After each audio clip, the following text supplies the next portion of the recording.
At, to, in, for, on, by. Ces petits mots qu'on appelle prépositions en anglais, on les utilise très souvent, que ça soit après un verbe pour introduire un complément, par exemple être bon pour faire quelque chose. Est-ce que ça va être for en anglais? Pas sûr, on va voir ça tout de suite. Et on les utilise aussi pour décrire, pour se repérer dans l'espace, sur, dans, mais c'est pas toujours intuitif. Vous l'avez compris et c'est l'objectif de cette vidéo, qu'on puisse réviser ensemble à partir de phrases concrètes qui sont des phrases de l'anglais quotidien, qu'on puisse réviser l'utilisation de ces prépositions et voir où vous en êtes à ce niveau-là. Je vous propose de commencer tout de suite. Elle habite au 5e étage. Donc là, vous voyez, c'est typiquement ce type de mots pour lesquels il faut se méfier dans le sens où vous n'avez pas d'équivalent strict entre le français et l'anglais. Pourquoi? Parce que l'anglais n'est pas, chers amis, l'anglais n'est pas du français en anglais. Donc, elle habite au 5e étage. Est-ce que ça va être to, in, for, on ou by? She lives the 5th floor. Fifth. Pas fifth, mais fifth. She lives. Évidemment, on utilise un présent simple. Pourquoi? Parce que elle habite au 5e étage. C'est un fait. C'est une vérité générale. Elle habite au 5e étage. C'est pas le 7e, c'est pas le 4e. Du coup, présent simple. Et là, on exprime le fait que ça se passe encore aujourd'hui. Donc, de manière générale, elle habite au 5e étage. Du coup, présent simple, mais on n'oublie pas, attention, le S de la 3e personne du singulier. So, she lives, et pas to leave, et pas she lives, parce que to leave, ça veut dire quitter, laisser, et c'est un I long. Ici, c'est un I court. Faites attention. She lives on the 5th floor. Exactly. So, est-ce que je peux payer par carte? Je vais vous le dire en anglais. Ou puis-je, dans un français plus élégant, puis-je payer par carte? Can I? On pourrait aussi dire could I? May I? Pourrais-je? Could I? Pourrais-je? Ce sera traduit plutôt par may I? OK? So can I? Là, on est vraiment dans de l'anglais, j'allais dire du français pour le coup parce que c'est la même chose. Est-ce que je peux payer par carte? Vous pourriez dire, pourrais-je payer par carte, s'il vous plaît? Donc, c'est exactement, là, pour le coup, on a à peu près une symétrie entre le français et l'anglais au niveau des registres de langue, de quelque chose de très courant à quelque chose de plus poli, d'accord? Donc, le plus poli, c'est may I pay? Could I pay? Excusez-moi. Could I pay? Évidemment, tout attaché, OK? So, can I pay by credit card? Exactement. Alors, la carte de crédit, elle n'est pas forcément très répandue. Par exemple, je prends l'exemple de la France, où on a plutôt des cartes de débit ou de débit différé.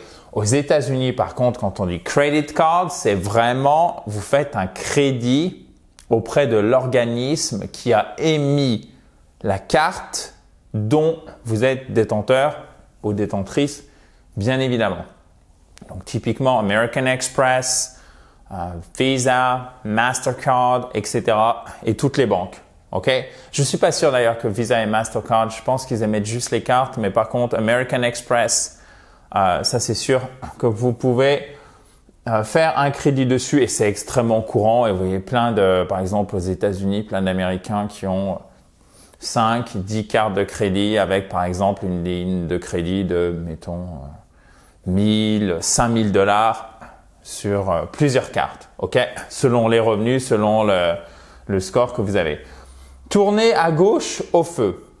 Turn left, the traffic lights. Donc, traffic lights, littéralement les feux de trafic, vous faites attention, il y a 2 F. Et comment ça se prononce? Comment ça se prononce déjà? Turn left et à gauche, quelle préposition allons-nous utiliser? at. Exactement. Donc, vous pouvez, chers amis, récupérer le PDF de tout ce que vous voyez ici, faire le quiz d'application en cliquant sur le i en haut à droite. Si vous ne voyez pas le i, vous avez le lien qui est juste en dessous dans la description de la vidéo si vous êtes sur mobile ou sur tablette. Et vous aurez par la même occasion la possibilité de vous inscrire pour la formation de ce jeudi 17 mars à 20 h, heure de Paris. Formation gratuite, en direct, pour améliorer votre anglais, pour mieux le parler. Donc, si vous voulez nous rejoindre, même chose, vous cliquez sur le i en haut à droite ou sur le lien qui est juste en dessous dans la description. Attention, les places sont limitées pour que j'ai un groupe de taille raisonnable et que je puisse répondre à toutes vos questions, chers amis.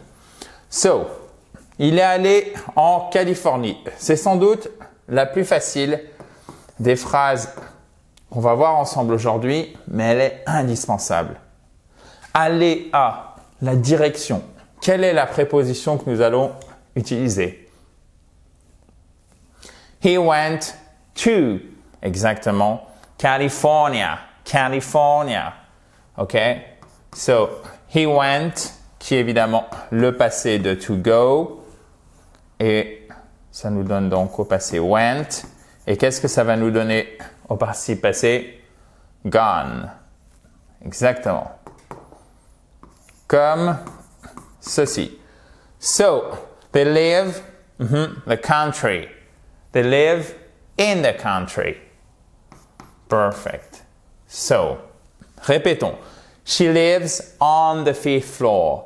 Can I pay by credit card? Turn left at the traffic lights. Okay. He went to California and they live in the country. Ils habitent à la campagne. Ensuite, alors là, on était vraiment dans les prépositions de lieu, d'accord? Donc lieu, direction pour la plupart des phrases, d'accord? À part peut-être celle-ci, la deuxième. Et là, on passe aux prépositions qui sont utilisées pour introduire le complément du verbe, pour introduire celui qui subit ou ce qui subit l'action. Ça peut être un objet qui subit l'action, d'accord? Ou pour faire une forme passive. A été fait par, a été peinte par. Par exemple, this picture was painted Picasso. By Picasso. Exactement. OK?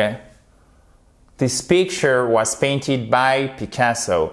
Le by, par, c'est pour le coup, ça ressemble beaucoup au français. C'est typique de la forme passive quand on décrit quand celui qui subit ou ceux qui subit l'action, donc en fait, ou le résultat de l'action, mais qui ne le fait pas directement, c'est juste le sujet grammatical. Vous voyez bien que c'est la peinture qui a été peinte, c'est pas la peinture qui peint, et c'est le complément, c'est Picasso, le complément qui en fait a peint. C'est la forme passive, d'accord? Le lion mange la viande a été mangée par le lion. Ici, c'est Picasso a peint la peinture a été peinte par Picasso. Et pour cette forme passive, en anglais, on utilise très souvent by, ok? Ensuite, là, il faut absolument la retenir, chers amis, elle est vraiment indispensable. Ne pas être très bon pour ou être bon pour, to be good, not to be good. Là, vous le savez ou vous le savez pas, at. Exactement. Et derrière, vous mettez ing pour votre forme verbale. Je ne suis pas bon. Pourquoi? L'écriture. Et en fait, to write, c'est écrire. On ne prononce pas le W, ok? To write. Qu'est-ce qui va se passer? L'écriture, en fait, on dirait que c'est une forme verbale, mais vous savez que le ing, il sert à décrire une activité qui est en cours. Et le fait d'écrire, c'est l'écriture. Donc, c'est devenu, et ça reste un nom. To be good at writing, to be good at swimming, être bon en natation. ou ne pas être très bon. I'm not very good at swimming, which is totally true, by the way. So, j'imagine que cette information extrêmement importante vient de changer votre vie. So, I'm not very good at swimming. Ensuite, très intéressant, parce que là, on a deux possibilités. D'ailleurs, n'hésitez pas à mettre un commentaire si vous avez des questions. Ça se passe juste en dessous. Congratulations, your new job. Alors là, c'est pas du tout intuitif. Il y en a une seule. Parce que, en fait, nous, c'est exactement, je vous en donne un autre et je vais vous répondre. Bienvenue à Paris. Si on ne fait pas attention, quand vous êtes francophone, vous allez dire Welcome in Paris. Et ça, c'est une énorme faute parce que c'est Welcome to Paris. Donc, celle-ci, je voudrais que vous la reteniez, s'il vous plaît, par cœur. Welcome to. Et d'ailleurs, quand quelqu'un parle bien anglais, ça fait partie des petites choses où vous posez la question, vous voyez tout de suite si la personne, elle se plante ou pas. Et vous savez que si la personne n'a pas fait la faute, il y a de très fortes chances que son anglais soit de bonne, voire très bonne qualité. Même chose pour congratulations on your new job. Et oui, c'est pas for. Ça marche pas.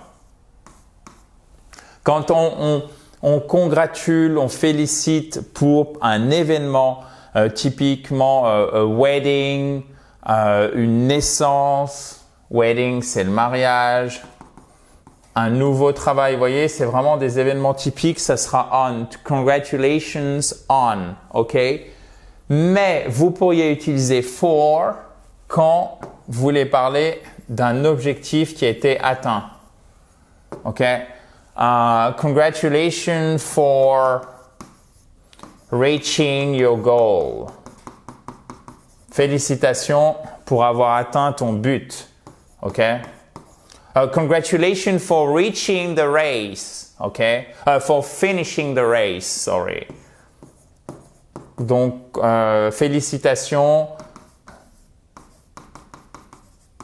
pour avoir fini la course. Congratulations for finishing. Et là, vous voyez ce qui se passe. Non seulement je fais des fautes, mais surtout, il ne faut pas oublier le ing, ok? Quand vous êtes au tableau, en fait, vous voyez beaucoup moins ce que vous écrivez pour la petite histoire. Congratulations for finishing the race. OK? Donc, restez avec moi. Il en reste 2, chers amis. On a fait 8 sur 10. OK? Est-ce que c'est clair?